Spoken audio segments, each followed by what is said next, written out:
नमस्कार, बहुत स्वागत है आपका एबीपी गंगा में। आप देख रहे हैं सुनो यूपी और मैं हूं आपके साथ आयुषी नेगी। उत्तर प्रदेश में वर्तमान शैक्षिक सत्र शुरू हुए 8.5 महीने बीत चुके हैं। 3.5 महीने बाद सत्र समाप्त हो जाएगा, लेकिन प्रदेश के सरकारी और प्राइमरी और अपर प्राइमरी स्कूलों में अभी भी लाखों ऐसे छात्र हैं जिनके अभिभावकों के खाते में डीबीटी के माध्यम से यूनिफॉर्म, स्वेटर और स्टेशनरी का पैसा नहीं भेजा गया। सर्दी में भी तमाम बच्चे बिना स्वेटर और जूते मोजे के ही स्कूल आ रहे हैं। एबीपी गंगा जब पड़ताल करने पहुंचा तो अभिभावकों ने अपना दर्द भी बयां किया, जिसने व्यवस्थाओं की पोल खोलकर रख दी।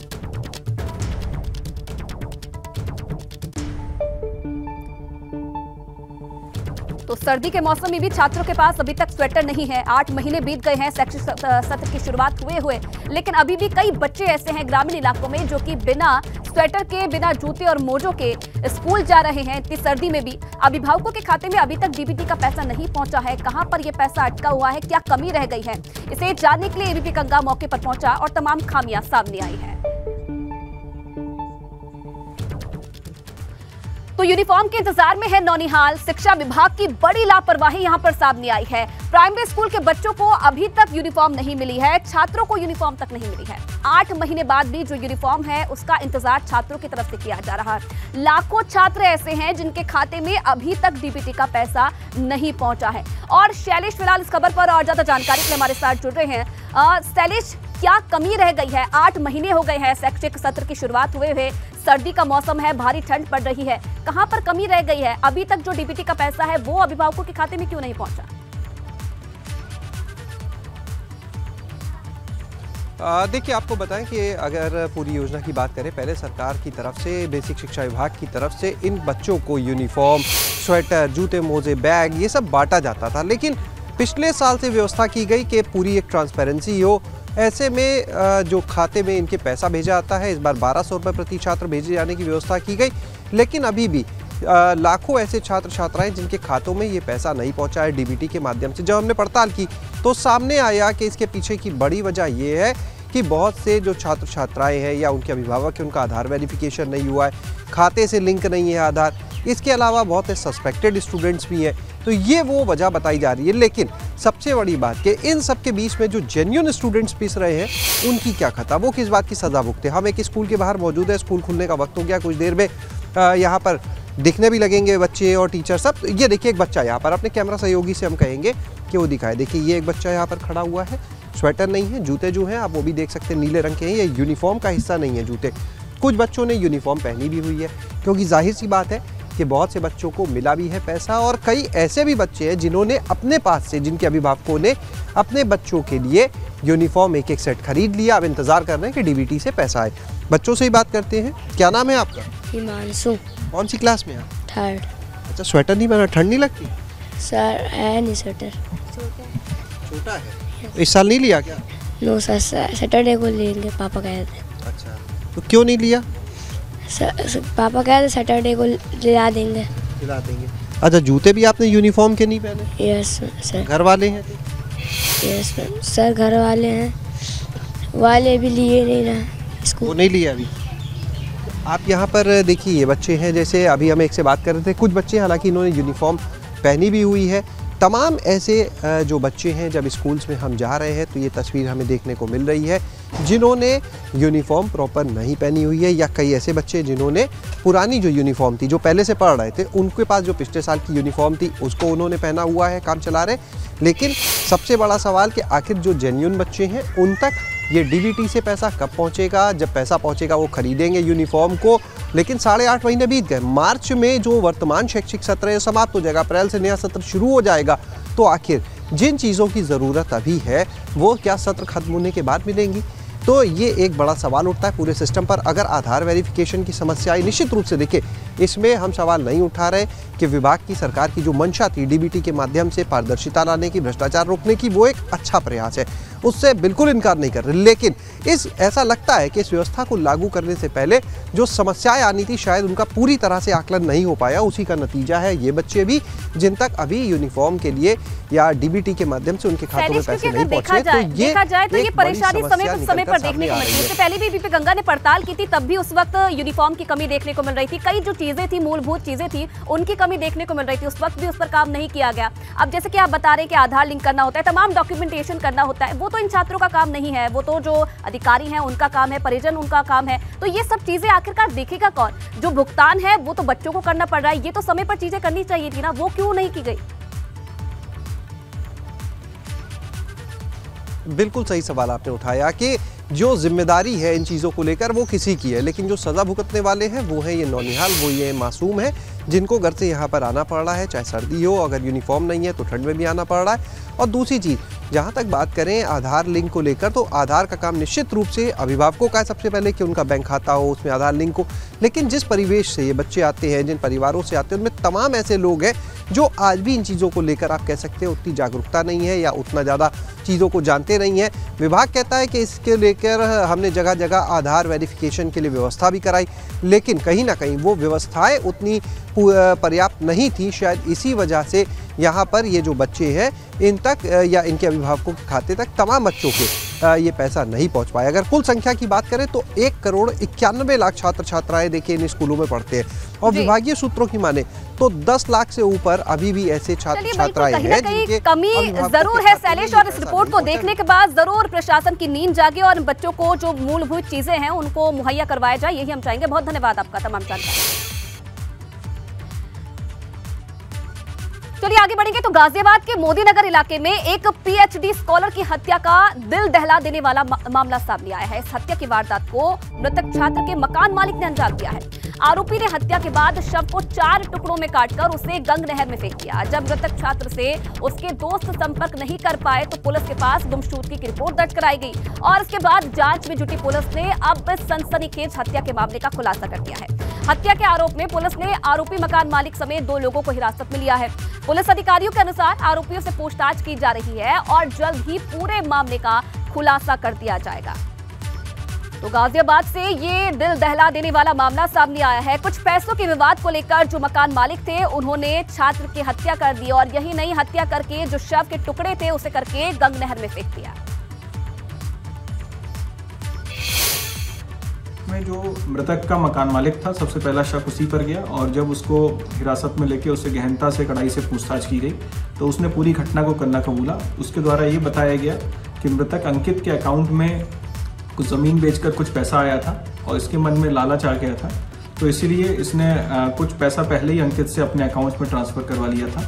इसके बाद जब इसको लगा कि ये पूरा पैसा हड़प सकता है तो इसने अंकित के internet banking details, credit card details, debit card details सब चीज़ें इसने ले ली अपने पास, और इसके बाद अंकित ने अंकित को गला दबा के मार दिया। उसके उपरांत इसने एक आरी लेके अंकित के शव के कई हिस्से किए और उनको अलग अलग स्थानों पर इसने डिस्पोज कर दिया।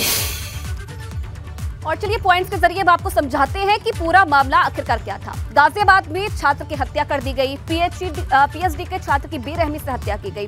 अंकित खोकर नाम बताया जा रहा है छात्र का, जिसकी हत्या कर दी गई, और हत्या के बाद जो शव था उसके टुकड़े करके गंग नहर में फेंक दिए गए।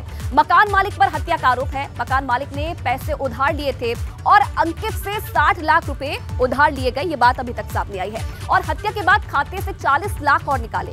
अंकित के दोस्त ने 12 दिसंबर को इसकी शिकायत की। 2 महीने से गायब होने के बाद शिकायत की गई और 6 अक्टूबर से अंकित खोकर गायब था। अपने पिता की इकलौती संतान था अंकित खोकर, जिसकी हत्या कर दी गई और मकान मालिक पर इसका आरोप है। पुलिस ने आरोपी को गिरफ्तार कर लिया है और अब आगे की पूछताछ की जा रही है। शक्ति फिलहाल इस खबर पर और ज्यादा जानकारी के लिए हमारे साथ जुड़ रहे हैं। शक्ति, पहले तो जानना चाहेंगे कैसे इस पूरे मामले का खुलासा हुआ, क्योंकि काफी पुराना ये मामला बताया जा रहा है। क्या इनपुट मिले थे, कैसे मामले का खुलासा हुआ और कैसे जो आरोपी था वो पकड़ में आया? ये देखिए, अंकित की अगर बात करें तो अंकित इकलौता था, घर में उसके कोई नहीं था। माता पिता का देहांत के बाद वो जो मोदी नगर है वहीं पर किराए पर रहा करता था, और जो मकान मालिक है उसकी बहन, वो कहते हैं उसकी जो धर्मपत्नी थी वो मुंह बोली बहन थी अंकित की, और वो बेहद जान से भी ज्यादा प्यार करता था, सगी बहन की तरह प्यार करता था। लेकिन जो मकान मालिक है उमेश शर्मा, वो कहीं ना कहीं वो लालच का शिकार हो गया। अंकित को पैसे मिले थे जमीन बेचकर, जो 60 लाख रुपए थे। ये हत्या हुई है पैसों के लालच में, यानी कि अंकित को किसी और मकान में, जो अपना दूसरा मकान था उसमें शिफ्ट किया और उसके बाद उसकी हत्या की, अपने एक साथी के साथ मिलकर हत्या की। हत्या 2 महीने पहले कर दी गई थी, लेकिन इसका खुलासा जो हुआ है वो अंकित के जो दोस्त हैं, अंकित के दोस्त लगातार उसे फोन मिला रहे थे, लेकिन अंकित का फोन स्विच ऑफ जा रहा था। उसके बाद जब अंकित के दोस्त उसे मैसेज भेजते हैं तो मैसेज के जरिए ये लिखा जाता, टाइप किया जाता है कि मैं ठीक हूँ, लेकिन उसमें कहीं ना कहीं शब्दों में गड़बड़ी थी।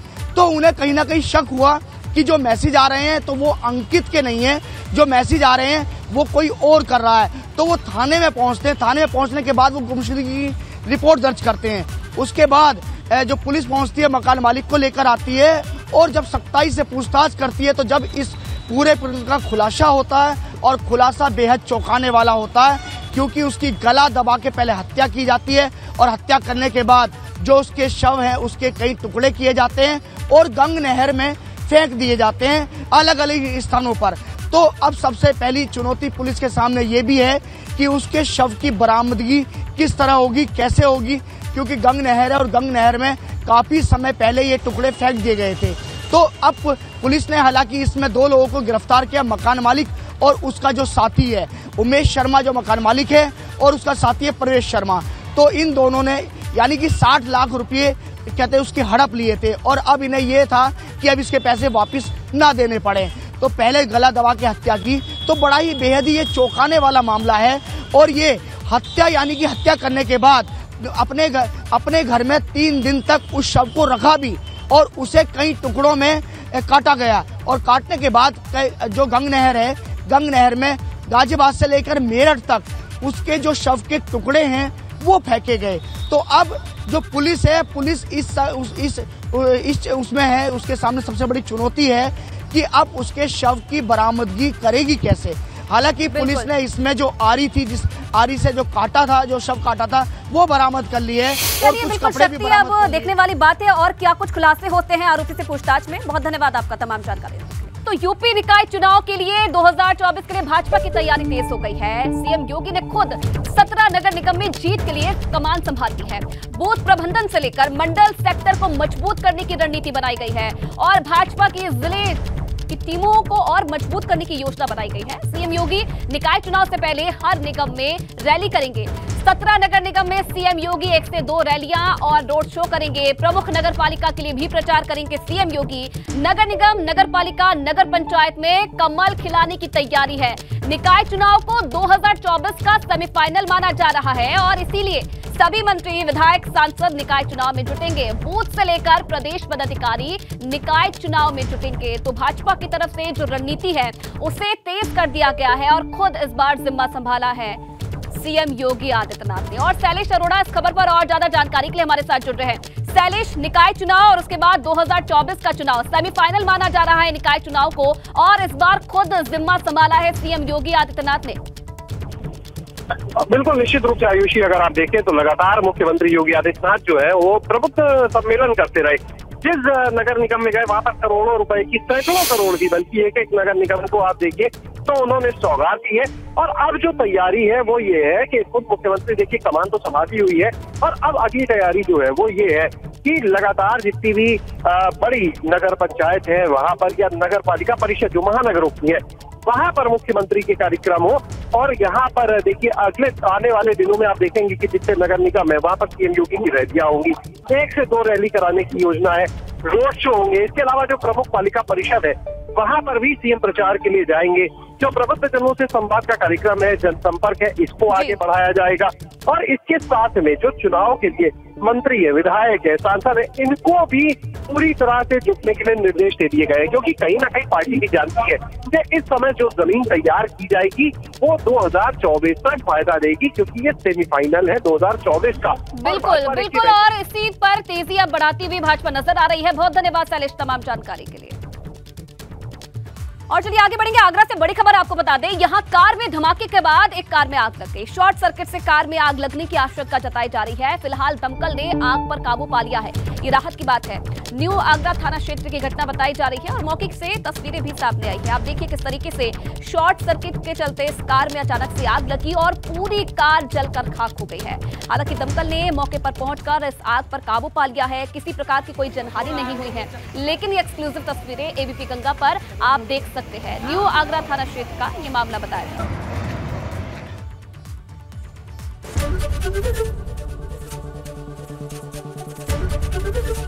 एबीपी गंगा, खबर आपकी, जुबान आपकी।